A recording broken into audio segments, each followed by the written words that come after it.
Last topic जो हमने पढ़ा था कॉम्प्लेक्स नंबर में वो आर्ग्यूमेंट पढ़ा था। अब हम आगे चल रहे हैं, नेक्स्ट की बात कर रहे हैं मल्टीप्लिकेटिव इनवर्स की।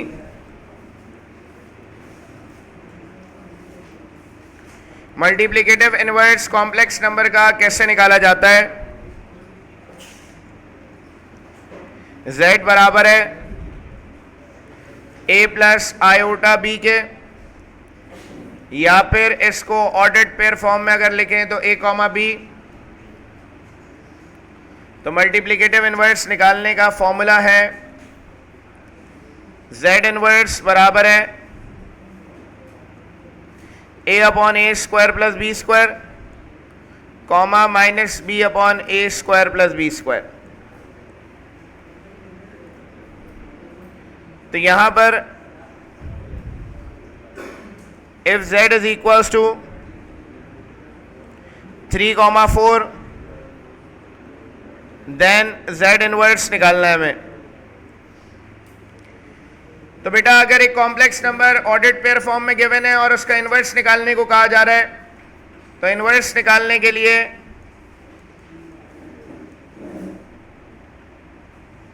हम ये फॉर्मूला यूज करते हैं।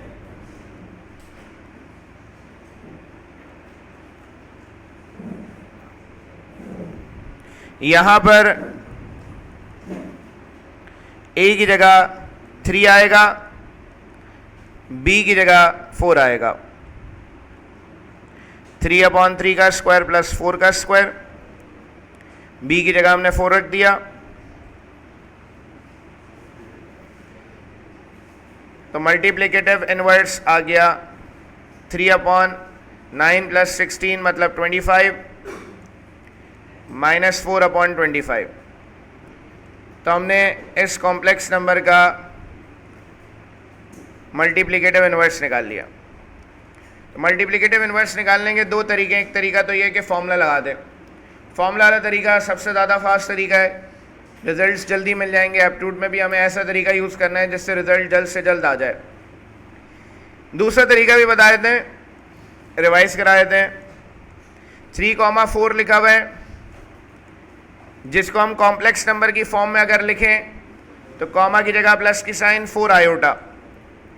मुझे इसका मल्टीप्लिकेटिव इनवर्स चाहिए, तो z इनवर्स होता है 1 अपॉन 3 प्लस 4 आयोटा। इसको रेसिप्रोकल कर देंगे, उसके बाद मल्टीप्लाई डिवाइड कराएंगे कॉन्जुगेट से।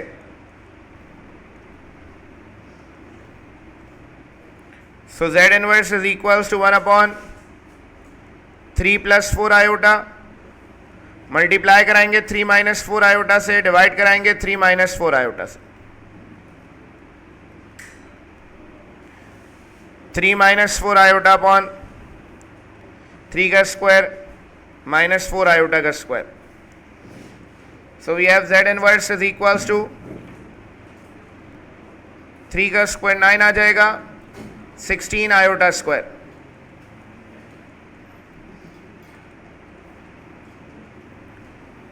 आयोटा स्क्वायर की जगह -1, तो नीचे यहां पर 25 आ जाएगा। एलसीएम ब्रेक कर देंगे तो आंसर मिल जाएगा। 3 के नीचे 25, 4 के नीचे भी 25 आ जाएगा। इसको ऑर्डर्ड पेयर फॉर्म में लिखना चाहें तो 3 अपॉन 5 पहले आ गया, माइनस का 4 अपॉन 25 नीचे आ गया, मतलब दूसरी वैल्यू में आ गया। तो बेटा आपके सामने है कि सबसे ज़्यादा फास्ट मेथड, जल्दी रिजल्ट आएगा फॉर्मूले से, a upon a square plus b square minus b upon a square plus b square. बात हो रही है एडिटिव इनवर्स की। एक कॉम्प्लेक्स नंबर z बराबर a प्लस आयोटा b के, या ऑर्डर्ड पेयर फॉर्म में a कॉमा b, इसका एडिटिव इनवर्स माइनस z से रिप्रेजेंट किया जाता है, मतलब दोनों की साइन तब्दील हो जाएगी।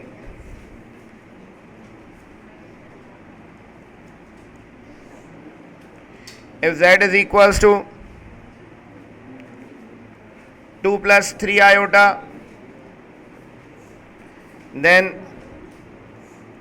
additive inverse of z is equals to, तो एडिटिव इनवर्स निकालना इंतहाई आसान काम है कि बस दोनों की साइन तब्दील कर दें।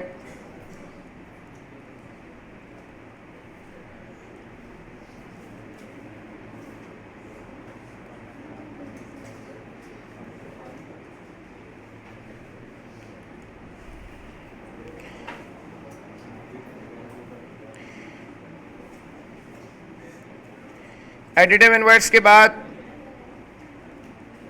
कॉन्जुगेट की बात कर रहे हैं।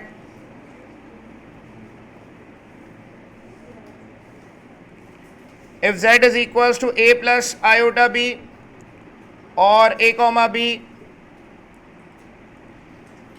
Then z bar conjugate of z is equals to a comma minus b, हमेशा इमेजिनरी पार्ट की साइन चेंज हो जाएगी, या फिर z bar is equals to a minus iota b।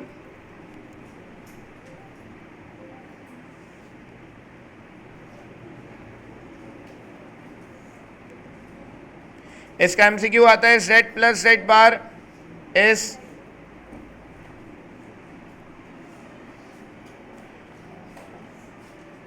Option A real,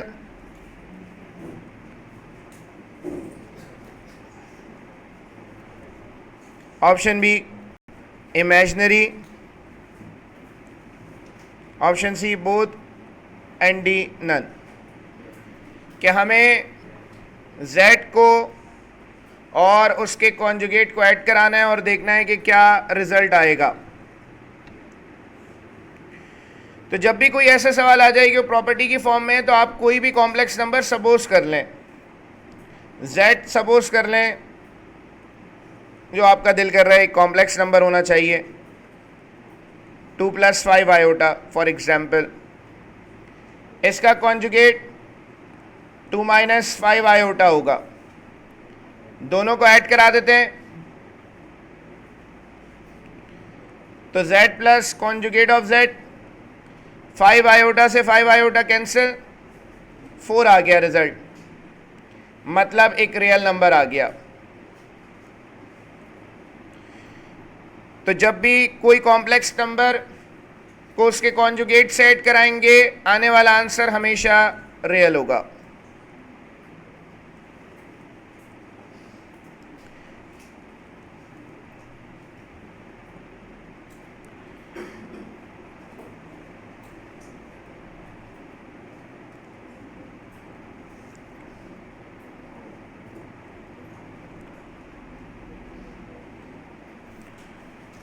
subtraction minus की sign आती है, मतलब एडिटिव इनवर्स में दोनों की साइन तब्दील हो जाएगी। z के एडिटिव इनवर्स को माइनस z से रिप्रेजेंट करते हैं, तो z को अगर माइनस से मल्टीप्लाई करा दें तो रियल पार्ट इमेजिनरी पार्ट दोनों की साइन तब्दील हो जाएगी। a कॉमा b था, a भी नेगेटिव हो गया, b भी नेगेटिव हो गया। एडिटिव इनवर्स में दोनों साइन चेंज करनी है, कॉन्जुगेट में सिर्फ b की साइन चेंज होती है।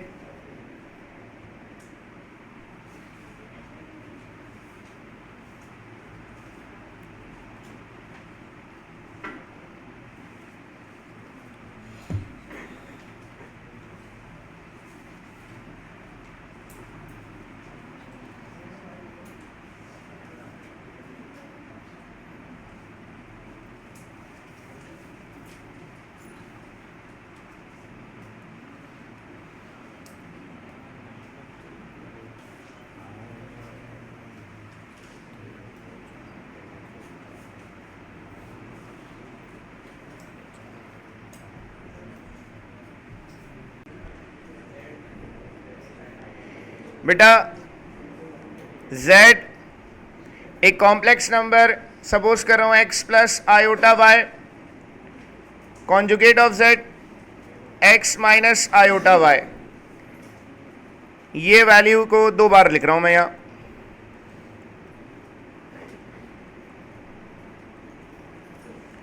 एक दफा इन दोनों को ऐड करा रहा हूं, तो यह आएगा z plus conjugate of z is equals to 2x। यहां से x की वैल्यू आएगी z plus conjugate of z upon 2।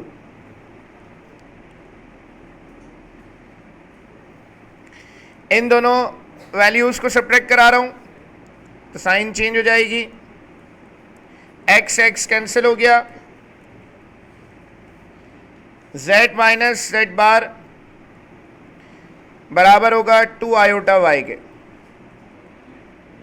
और y की value z minus z bar upon 2 iota आ जाएगी। ये x और y की जो दो वैल्यूज आई हैं, इन दोनों वैल्यूज को कॉन्जुगेट कोऑर्डिनेट्स कहते हैं।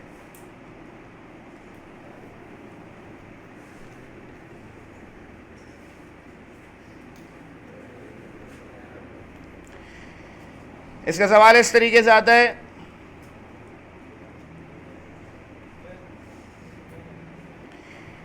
बेटा हमने सिंपल काम ये करा कि एक कॉम्प्लेक्स नंबर लिया z x plus iota y, दूसरा कॉम्प्लेक्स नंबर मतलब इसका conjugate x minus iota y, दोनों को ऐड करा दिया, तो z प्लस z बार आ गया 2x के बराबर, तो 2 यहाँ मल्टीप्लाई हो रहा है, वहाँ जाके डिवाइड हो गया, x आ गया z plus conjugate of z upon 2। जी, ये x और y का बेसिकली एक फॉर्मूला बनाया है, इसको हम कहते हैं कॉन्जुगेट कोऑर्डिनेट्स, क्योंकि इनके अंदर z और z बार है, मतलब z और उसके कॉन्जुगेट की बात हो रही है। इसका सवाल, इसका MCQ इस तरीके का आता है, एक इक्वेशन दे देते हैं, 2x plus 4y is equals to 5 in conjugate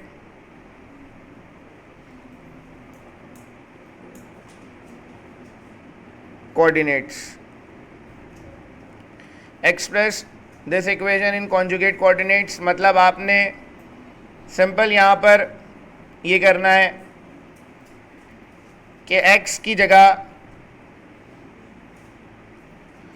आ जाएगा z plus z bar upon 2, y की जगह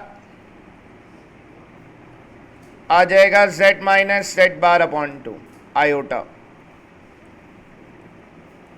बराबर है 5 के, तो 2 से 2 कैंसिल हो गया,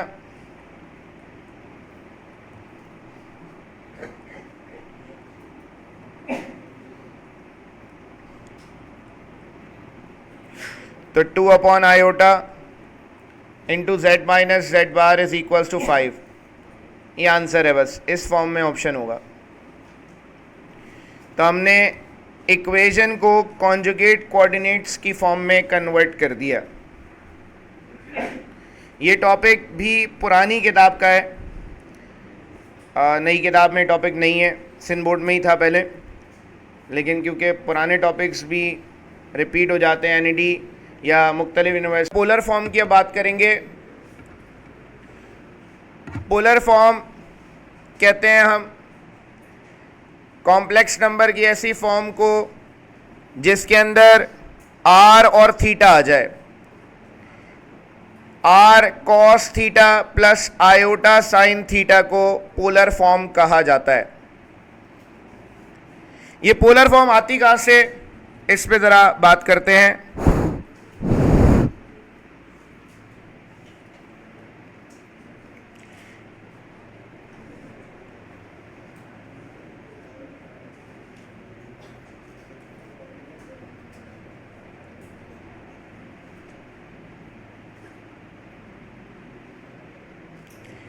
यहां पर मैं एक कॉम्प्लेक्स प्लेन बना रहा हूं,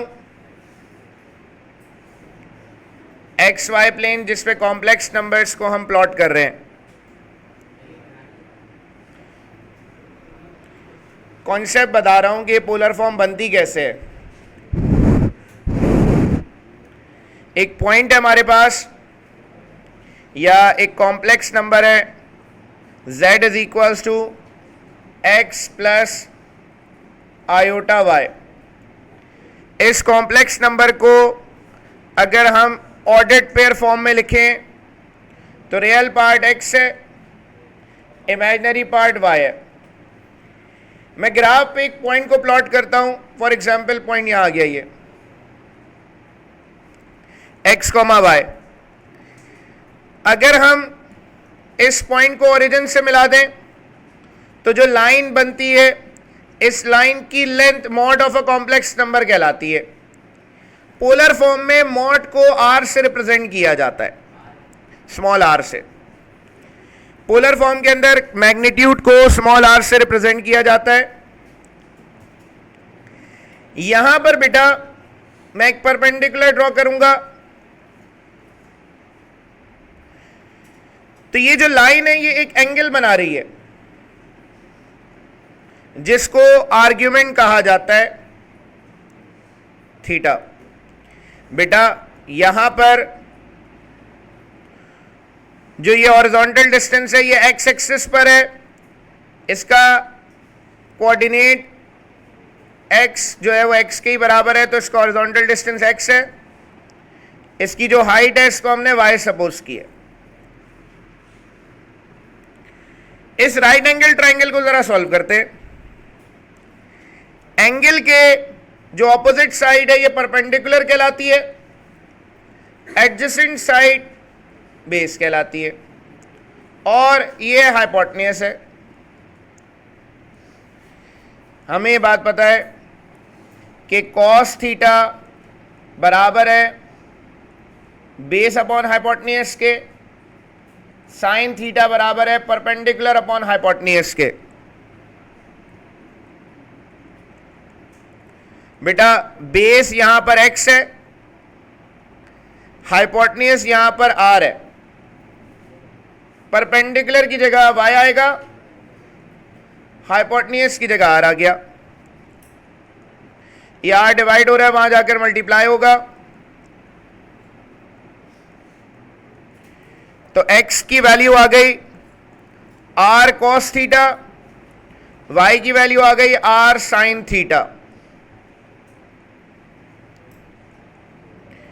ये x और y की वैल्यूज हमने ड्राइव करी है। बेटा एक कॉम्प्लेक्स नंबर की जो फॉर्म है वो होती है z is equals to x plus iota y. मैं यहां x की जगह r cos थीटा रख दूं, y की जगह r sin थीटा, क्योंकि x की वैल्यू r cos थीटा है तो मैंने x की जगह r cos थीटा रख दिया।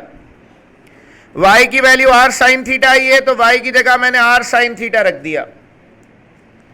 यहां से मैं r कॉमन निकालूंगा तो मेरे पास z की जो वैल्यू है r cos theta plus iota sin theta बन जाएगी। मतलब मैंने इसको कन्वर्ट कर दिया पोलर फॉर्म में। तो जब भी पोलर फॉर्म की बात आएगी तो आपने याद रखना है कि पोलर फॉर्म कहते हैं r cos theta plus iota sin theta को। बेटा इसी पोलर फॉर्म को एक और तरीके से लिखा जाता है,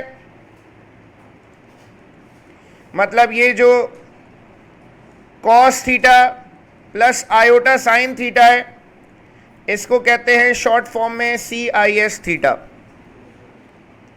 तो अक्सर जगहों पर cos theta plus iota sin theta नहीं लिखा होगा, CIS थीटा लिखा होगा।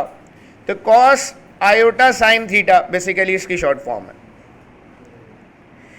तो पोलर फॉर्म में ये डेरिवेशन अगर आपने याद नहीं करनी, आपने सिर्फ ये फॉर्म याद करनी है कि पोलर फॉर्म इसको कहते हैं।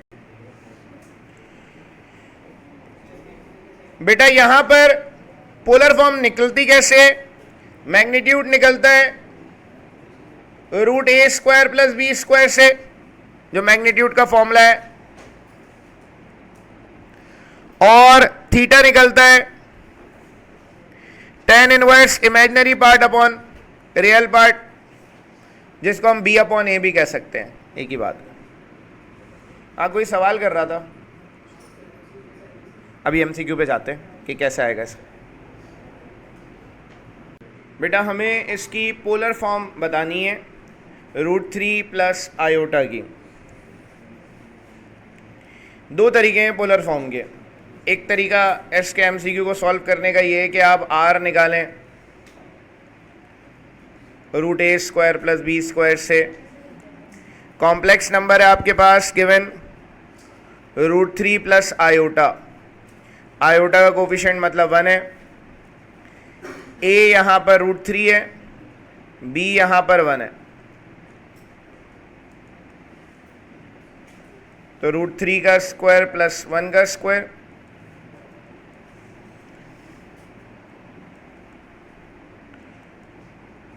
तो r की वैल्यू आ गई 2।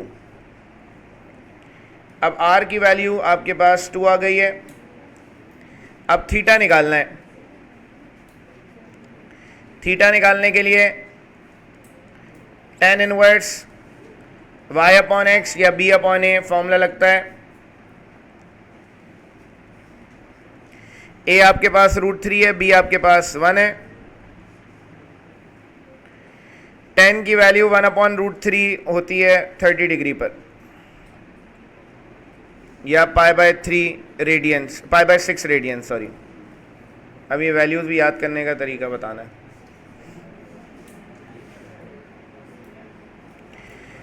बेटा पोलर फॉर्म आपने बनानी है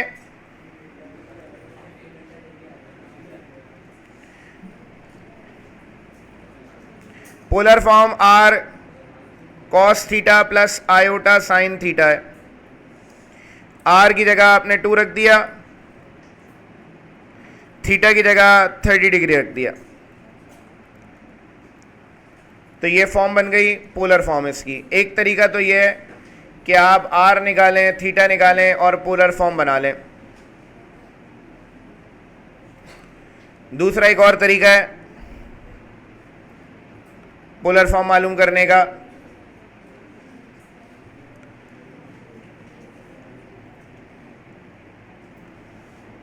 polar form of 1 plus iota.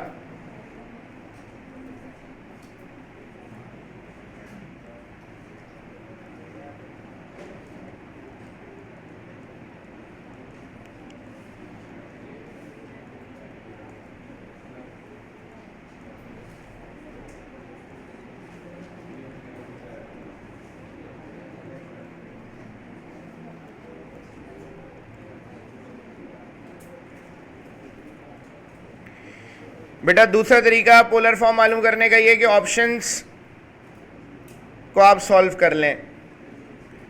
2 cos 45 plus iota sine 45। 2 as it is रहेगा, cos 45 1 अपॉन √2, साइन 45 1 अपॉन √2। इसको सिंप्लीफाई कर लेते हैं अगर हम,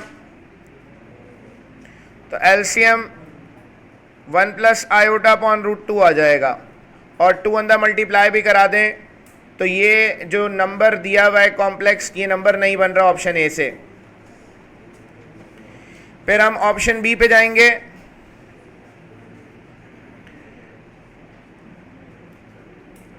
ऑप्शन बी है √2 cos 45 plus iota sine 45। cos 45 1 upon √2, sine 45 1 upon √2। इसको सिंप्लीफाई कर लेंगे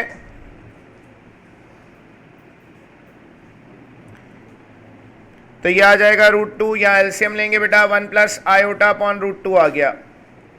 √2 से √2 कैंसिल हो जाएगा, 1 प्लस आयोटा रिजल्ट आ गया। तो ऑप्शन बी को सॉल्व करने पर सेम कॉम्प्लेक्स नंबर बन गया जो सवाल में गिवन है, तो इसका मतलब ऑप्शन बी आंसर है। बेटा जहां कैलकुलेटर एनईटी के टेस्ट में जहां कैलकुलेटर अलाउ होगा वहां पर सबसे आसान मेथड ये लगेगा, डालेंगे आंसर आ जाएगा डायरेक्ट।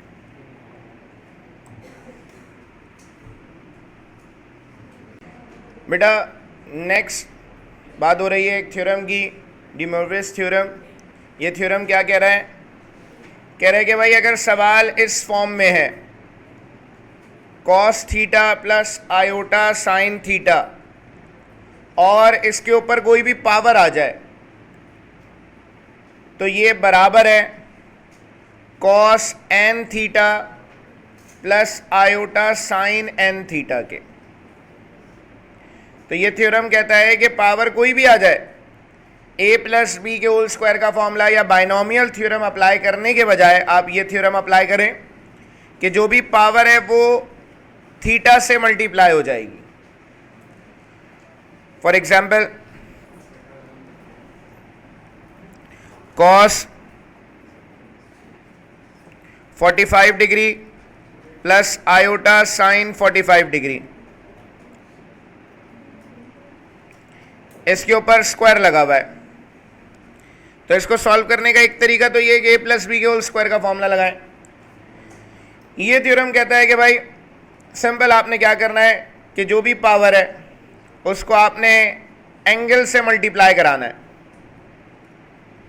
तो cos 45 को 2 से मल्टीप्लाई कराया 90 डिग्री, यहां भी 90 आ जाएगा। cos 90 0 होता है, साइन 90 1 होता है, इसका आंसर आयोटा आ गया।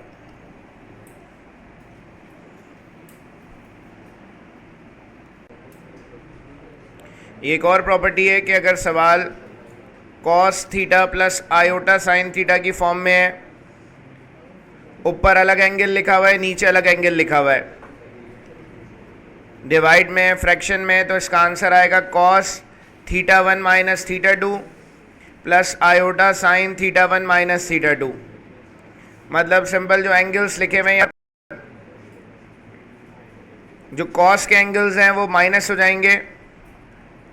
कॉस 120 ऊपर लिखा हुआ है तो 120 माइनस 60 नीचे लिखा हुआ है तो 60 आ जाएगा। साइन ऊपर नीचे दोनों जगहों पर साइन लिखा हुआ है तो इनके एंगल्स आपस में सब्ट्रैक्ट हो जाएंगे। तो इसका रिजल्ट आ जाएगा cos 60 प्लस आयोटा साइन 60। अब डिपेंड करता है ऑप्शन पे, हो सकता है कि ऑप्शन में ये आंसर लिखा हो सकता है कि इसको सिंप्लीफाइड फॉर्म में लिखना हो। तो cos 60 डिग्री 1/2 होता है, साइन 60 डिग्री √3/2 है। यहाँ दोनों के नीचे 2 लिखा हुआ है तो एलसीएम 2 आ जाएगा।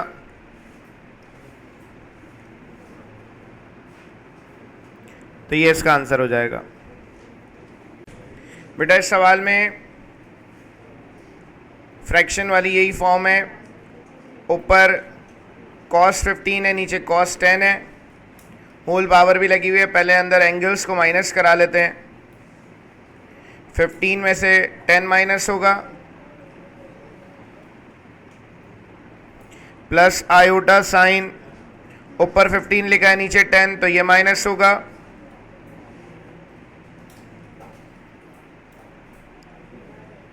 तो यह आ जाएगा cos 5 degree plus iota sign 5 degree. अब बेटा डी मोरविस थ्योरम कहता है कि भाई जो पावर है वो एंगल से मल्टीप्लाई हो जाएगी दोनों के। तो 5 4 20 प्लस आयोटा साइन 20। हो सकता है कि ऑप्शन इस फॉर्म में लिखा हो, या फिर क्योंकि ये एंगल नॉन एंगल नहीं है, cos 20 की वैल्यू याद नहीं रख सकते, तो ऑप्शन इसका या तो इस फॉर्म में होगा।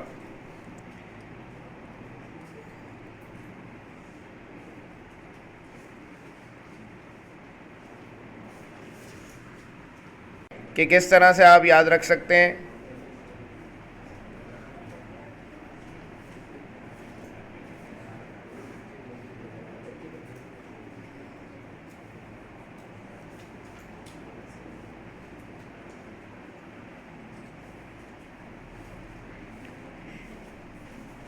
कि साइन 0 0 होता है, साइन 30 1/2, साइन 45 1/√2, साइन 60 √3 अपॉन 2 और 1, ये याद कर लें, बिल्कुल लिख लें अपने पास, कम से कम इस चैप्टर के लिए 0 से 90 याद हो जाए, ट्रिग्नोमेट्री पे फिर 0 से 360 याद करना पड़ेगा।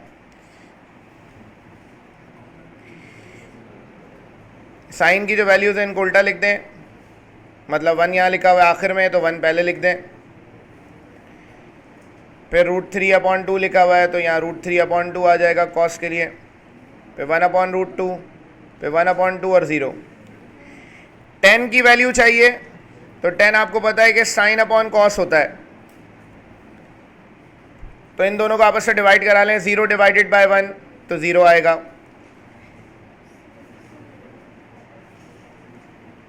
1/2 डिवाइडेड बाय √3/2, इसको डिवाइड करा लें तो 1/√3 आएगा।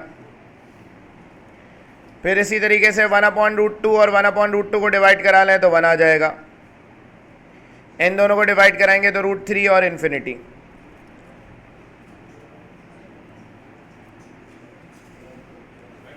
जी बेटा,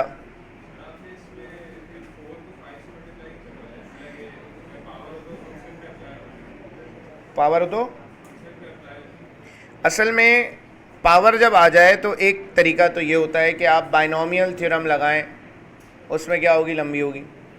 तो ये डे मोरेस थ्योरम ने काम को आसान कर दिया। ये थ्योरम कहता है पावर कुछ भी आ जाए, चाहे 100 हो चाहे 200 पावर हो, कुछ भी आ जाए, सवाल इस फॉर्म में अंदर होना चाहिए, मतलब cos theta plus iota sine theta होना चाहिए। पावर में कोई भी नंबर आ जाए, फॉर एग्जांपल 100 आ जाए, तो जो भी नंबर होगा पावर में, ये सिंपल एंगल से मल्टीप्लाई होगा, तो इसका रिजल्ट हो जाएगा cos 100 theta plus iota sign 100 theta. तो बड़े से बड़ा नंबर आ जाए पावर में, आंसर यही आएगा। या आप वेरीफाई भी कर सकते हैं, आप बाइनोमियल थ्योरम लगाएंगे, आंसर यही मिलेगा आपको एंड में।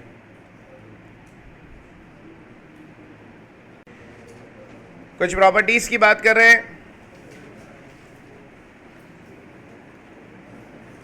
जैसे कि फॉर एग्जांपल मैग्नीट्यूड की अगर हम बात करें, तो z का मैग्नीट्यूड, z के कॉन्जुगेट का मैग्नीट्यूड, z के एडिटिव इनवर्स का मैग्नीट्यूड, z के एडिटिव इनवर्स मतलब z बार के एडिटिव इनवर्स का मैग्नीट्यूड, ये सब बराबर होते हैं। मतलब आप एक कॉम्प्लेक्स नंबर है, इसका मैग्नीट्यूड निकालें, फॉर एग्जांपल ये √13 आएगा, इसके कॉन्जुगेट का मैग्नीट्यूड निकालें, ये भी √13 आएगा। ऐसा सवाल आप फर्स्ट ईयर में कर चुके हैं। तो आप इन सब का मैग्नीट्यूड निकालने, आने वाला रिजल्ट सेम ही आएगा। दूसरी चीज, मैग्नीट्यूड की नेक्स्ट प्रॉपर्टी है कि z स्क्वायर का मैग्नीट्यूड निकालें या फिर z का मैग्नीट्यूड निकालकर उसका स्क्वायर निकालें, दोनों आंसर सेम ही आते हैं।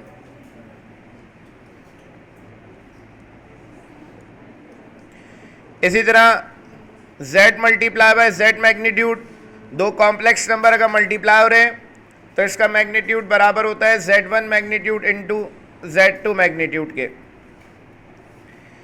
दो कॉम्प्लेक्स नंबर्स अगर डिवाइड हो रहे हैं z1/z2, तो z1 का अलग मैग्नीट्यूड निकलता है, z2 का अलग, दोनों को डिवाइड करा देते हैं।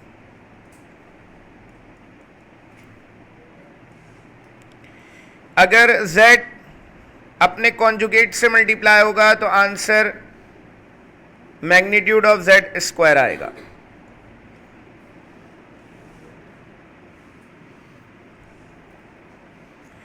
अच्छा, अमूमन ये होता है कि एमसीक्यू के अंदर एक प्रॉपर्टी पूछ ली, आपको याद नहीं आ रही, तो जब प्रॉपर्टी याद नहीं आ रही तो आप z सपोज कर लें, कोई भी कॉम्प्लेक्स नंबर, फॉर एग्जांपल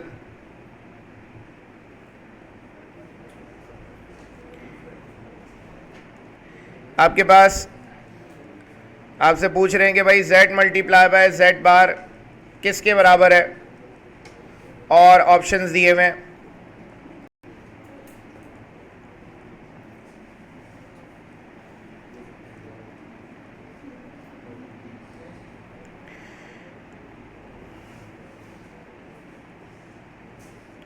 तो आपने क्या करना है, अब आपने इस प्रॉपर्टी को देखा, आपको ये प्रॉपर्टी याद नहीं आई, तो फिर आप z सपोज कर लें कोई भी कॉम्प्लेक्स नंबर,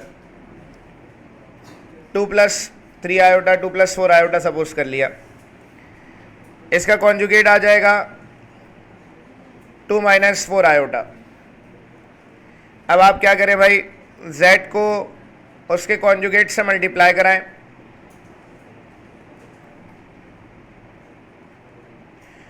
तो यहाँ a² - b² का फॉर्मूला बंद होगा,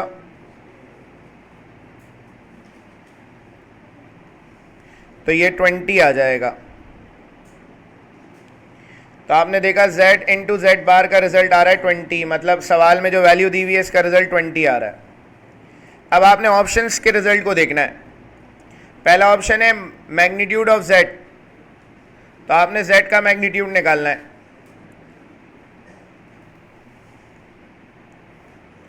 z a आपके पास 2 है, b आपके पास 16 है, आपने z का मैग्नीट्यूड निकाला, रिजल्ट आ गया √20। आपको 20 चाहिए, तो बेटा इस पे अगर स्क्वायरिंग ऑन बोथ साइड्स कर दें,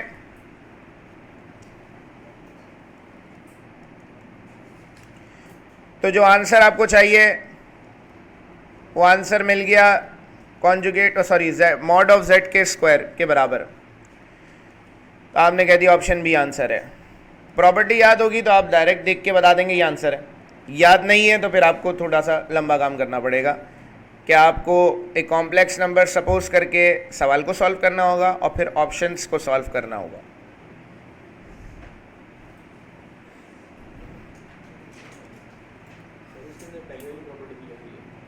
हाँ, वो भी लग सकती है।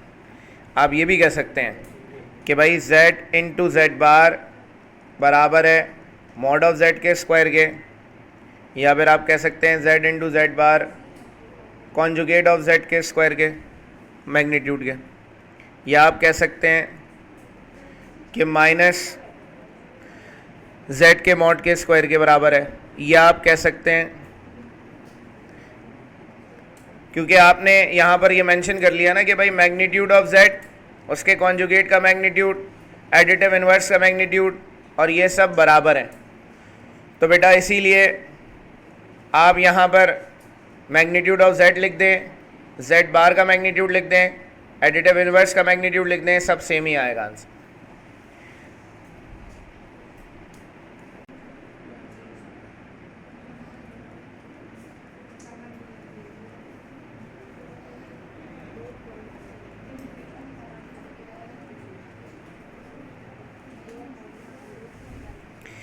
ये एक प्रॉपर्टी है, magnitude of z1 minus magnitude of z2 is less than equals to magnitude of z1 plus z2 is less than equals to magnitude of z1 plus z2।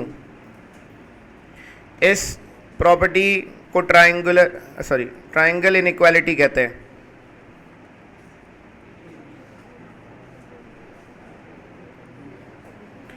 ये प्रॉपर्टी एज इट इज पूछी जा सकती है MCQ में कि triangle inequality क्या है। अच्छा, उधर कर दूँ। Z1 Z2 कॉन्जुगेट की बात करें तो ये बराबर होता है Z1 conjugate multiply by Z2 conjugate के। इसी तरह Z1/Z2 का कॉन्जुगेट निकालें तो ये बराबर होता है Z1 conjugate upon Z2 conjugate के।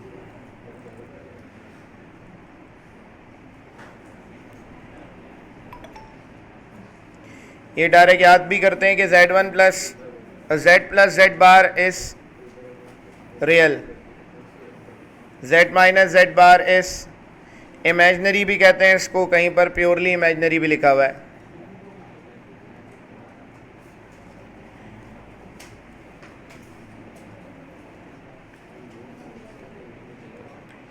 उसके बाद आर्ग्यूमेंट की प्रॉपर्टी है, आर्ग्यूमेंट ऑफ Z1/Z2 बराबर है argument of Z1 minus argument of Z2। Property कहीं इस्तेमाल नहीं करनी है, बस MCQ में पूछी जा सकती है ये। Z1 × Z2 तो argument of Z1 plus argument of Z2, या फिर argument of Z power n बराबर है n आर्ग्यूमेंट ऑफ Z के।